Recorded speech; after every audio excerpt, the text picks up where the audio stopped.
Bien-aimés frères et sœurs, vous connaîtrez la vérité et la vérité vous affranchira. Ça, c'est pas moi qui le dis, c'est la Bible qui le dit. Mais moi, je vous dis mieux. Vous connaîtrez la vérité historique, notamment celle de vos ancêtres kémites, et vous aurez une vision globale de ce que c'est que la vraie souveraineté politique. J'ajoute, vous reviendrez à la spiritualité africaine ancestrale et vous comprendrez les enjeux de l'indépendance économique.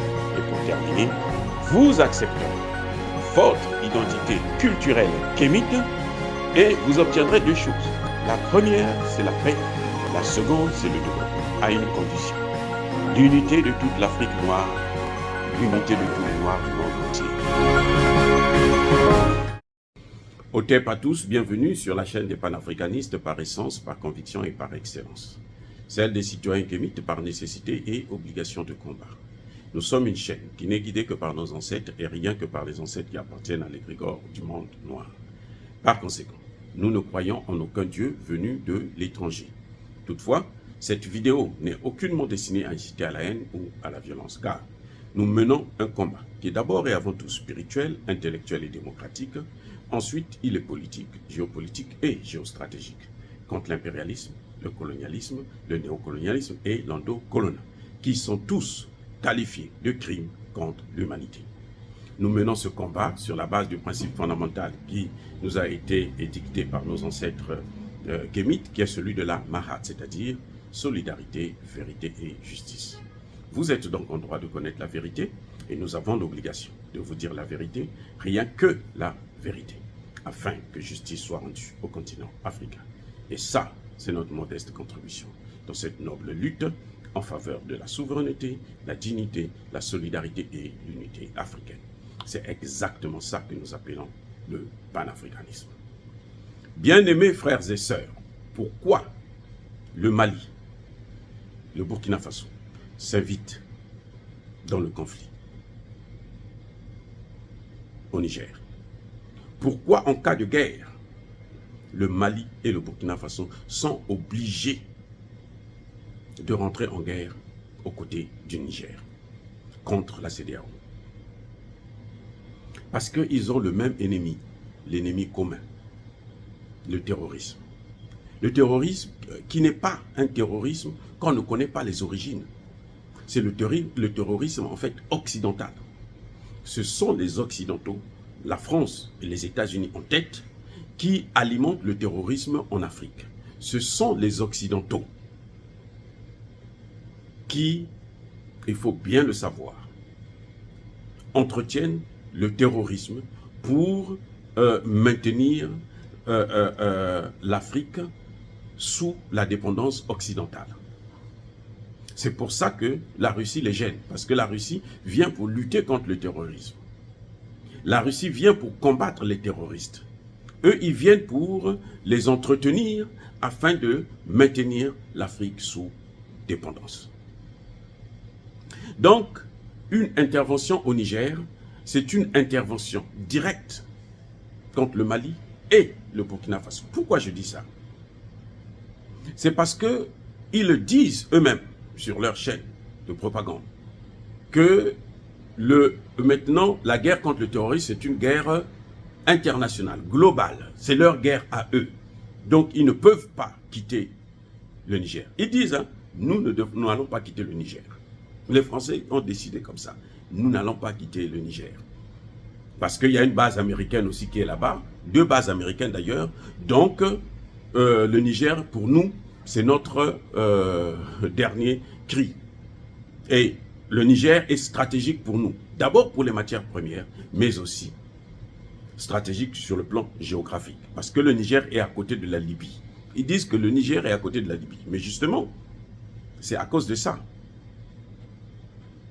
Ils nous parlent de la démocratie. Ok, très bien. Les Occidentaux, ils aiment la démocratie, ce sont des démocrates. Ça, c'est formidable.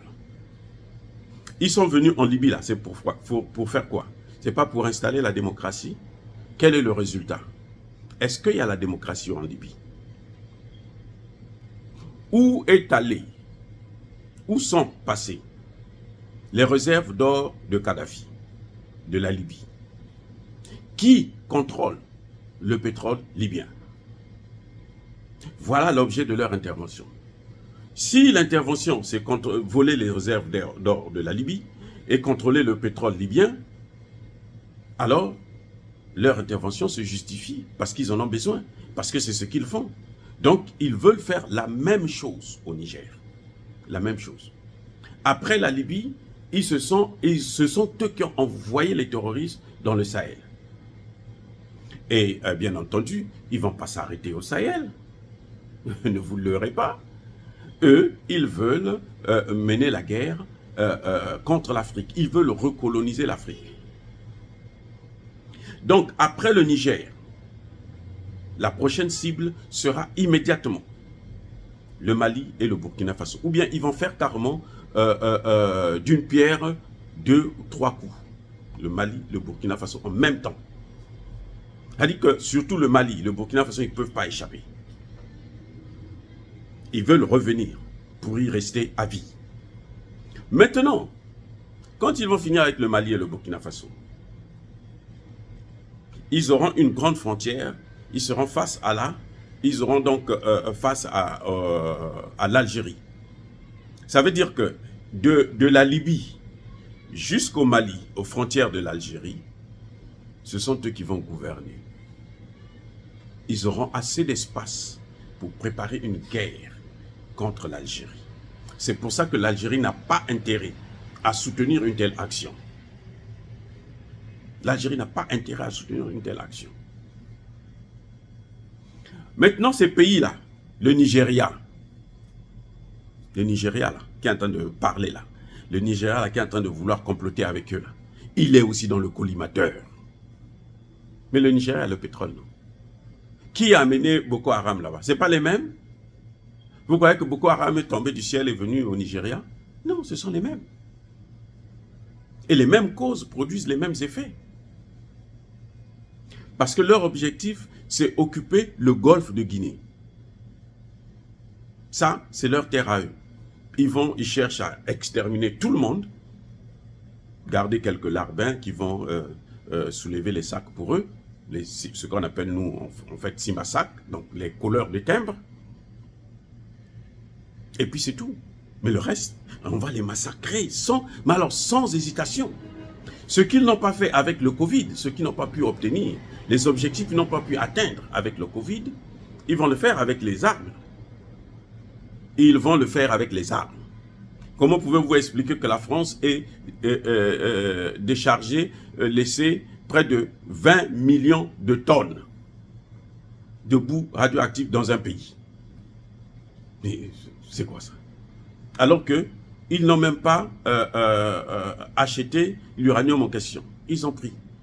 Ce sont les mêmes qui vous disaient, nous, on peut se passer du Niger, on peut se passer... Mais ils n'ont qu'à se passer. C'est une meilleure occasion de se passer du Niger. Non, ils ne veulent pas. Leur problème, c'est occuper tout le continent africain. Même le Maroc, là, qui essaie de danser, qui croit que lui, c'est le meilleur élève des Occidentaux, du larbinisme, le Maroc, là, est aussi visé, parce que c'est l'Afrique qu'ils veulent occuper. C'est ça, en fait, les enjeux. Donc, la position du Mali et du Burkina Faso sont des positions, mais alors, extrêmement intelligibles. Parce qu'ils ont compris qu'ils sont les premiers visés. Vous allez voir, puisque le Burkina Faso avait interdit le survol de son territoire, mais les Français continuent à survoler le territoire. Hein. Ils rentrent au Burkina Faso et ressortent. Après, ils disent non, on s'était trompé. Mais tout le temps, vous ne pouvez pas vous tromper à vie. Vous trompez aujourd'hui, demain, après-demain et tout. Ce n'est plus une tromperie, ce n'est plus une erreur. C'est un fait exprès. Et c'est ce qu'ils font. Donc, s'il y a une guerre, parce que le Nigeria, il n'a pas une armée. L'armée nigérienne est divisée. Ce n'est pas une armée qui peut tenir une guerre de longue durée. Surtout pas avec un voisin comme le Niger, qui sera soutenu par le Burkina Faso et le Mali. Et aujourd'hui, nous avons appris aussi que la Mauritanie aussi déclare la même chose. La Guinée déclare la même chose. Ils veulent détruire la CEDEAO pour leurs intérêts, tant mieux. Mais il faudrait que vous puissiez savoir aussi, il y a une chose que je voulais savoir, sur le plan juridique, la seule instance qui est habilitée à donner l'autorisation d'intervenir légalement dans un autre pays, c'est le Conseil de sécurité de l'ONU. Oui. La CEDEAO n'a pas le droit d'intervenir sans l'aval du Conseil de sécurité de l'ONU. Auquel cas, c'est une ingérence. Et oui, c'est une ingérence. Et elle n'a pas le droit de venir régler les problèmes internes. La Charte des Nations Unies est claire. Et la CEDEAO, avant d'intervenir, elle doit avoir au moins l'aval de l'Union africaine. Elle ne peut pas décider comme ça, bon, c'est notre secteur, nous on fait ce qu'on veut. Non. L'Union africaine est au-dessus de la CEDEAO. Et l'Union africaine doit saisir le Conseil de sécurité de l'ONU. Voyez comment ça devrait se passer en principe. La CEDEAO ne peut pas, au nom de la putain de démocratie qui nous cause que de malheur. Cette démocratie-là, ça nous cause que de malheur. C'est pour ça que j'ai toujours critiqué la démocratie. Il ne peut pas avoir démocratie dans un pays occupé, dans un pays qui n'a pas de liberté. Il n'y a pas de démocratie. Si les gens vous disent ça, c'est faux. On le voit partout en Afrique, là. Quelle est la démocratie? Quel est le pays qui est démocratique, là? Le Nigeria, vous croyez que ça, c'est la démocratie? Où le président qui vient d'être élu est déjà l'otage des Occidentaux? Où le président est un ancien trafiquant de drogue? Embalo Sissoko, pourquoi vous le voyez s'agiter? Parce que lui aussi, ça a été un trafiquant de drogue. Et ils aiment ces gens-là. Et à la tête des institutions, ils aiment voir ces gens-là. Si vous êtes parfait, ils ne veulent pas. Parce qu'ils n'auront pas de dossier, de raison pour vous faire le chantage. Monsieur Tinubu est sous l'effet du chantage. Embalo Sissoko, c'est quelqu'un qui est sous l'effet de chantage. Et qui les a choisis? Tinubu vient d'arriver à la tête de la présidence. Il n'a même pas d'expérience. Vous le prenez, vous le propulsez à la tête de toute une institution sous-régionale. Vous ne voyez pas que c'est parce qu'il a été imposé par le haut, par les mêmes. La France, les États-Unis, la Grande-Bretagne, l'Allemagne, ainsi de suite. Ils ont fait le chantage à tous ces pays. Vous savez, un homme comme Ouattara ne peut pas dire le contraire. Lui aussi, il est otage. Et ça, c'est le grand problème que nos dirigeants ont. Ils sont tous, ou presque, des otages, des Occidentaux. Dire cela, c'est inciter à la haine ou à la violence. Non. Il y a ma colère, il y a ma laine. Encore une fois, bien aimés frères et sœurs, je persiste et je signe. Soyez bénis, abondamment bénis, par le Dieu des Kémites et par nos ancêtres angélisés. Mais que tous ceux qui persécutent le continent africain le pillent et le déstabilisent, qu'ils soient noirs, blancs, chinois, arabes, indiens, qui qu'ils soient maudits, punis, foudroyés, neutralisés, écrasés, effacés par ce Dieu des Kémites et par nos ancêtres angélisés. Vive l'Afrique éternelle. J'ai dit et j'assume.